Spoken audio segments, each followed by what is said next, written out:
পৃথিবী ধ্বংস হয়ে যাবে বলে এর আগেও গুজব উঠেছিল 2012 সালে, কিন্তু সেই আশঙ্কা সত্যি হয়নি। পৃথিবী বহল তবিয়তে রয়েছে। তবে সম্প্রতি নতুন এক আতঙ্কের খবর আবার পৃথিবীতে ছড়িয়ে পড়ল। এবার 2024 সালে পৃথিবী ধ্বংসের বার্তা মিলেছে নাসার বিজ্ঞানী গবেষণায়। বিজ্ঞানীরা জানিয়েছেন এক বিশেষ ধরনের উল্কাপিণ্ড পৃথিবীর দিকে ধেয়ে আসছে। এই উল্কাপিণ্ড আছড়ে পড়লে পৃথিবী ধ্বংস হয়ে যেতে পারে।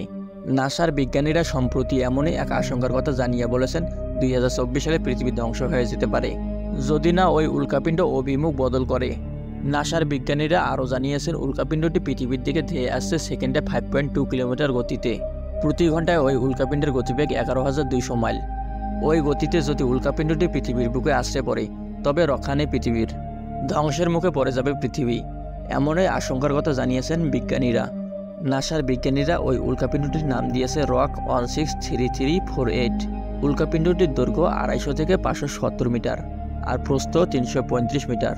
এটির কার্যত সূর্যের পাশ থেকে পৃথিবীর কক্ষপথের দিকে ধীরে ধীরে ধেয়ে আসছে।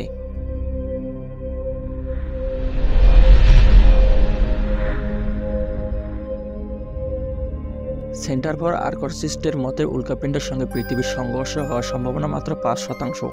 তবে যদি এই উল্কার সঙ্গে পৃথিবীর সংঘর্ষ হয় তাহলে প্রলয় ঘটে যাবে পৃথিবীর বুকে। ভূমিকম্পও হতে পারে প্রলয় আকারে, যার ফলে সুনামি হয়ে ধ্বংস হয়ে যেতে পারে পৃথিবীর একাংশ। উল্কাপিণ্ডের সঙ্গে পৃথিবীর সংঘর্ষ হওয়ার আগে সঠিক কোনো ব্যবস্থা গ্রহণ করা যাবে কিনা তা খতিয়ে দেখছে নাসার বিজ্ঞানীরা। আশার কথা হলো যে নাসার বিজ্ঞানীদের পক্ষ থেকে আতঙ্কিত হওয়ার কোনো কারণ নেই বলে জানানো হয়েছে।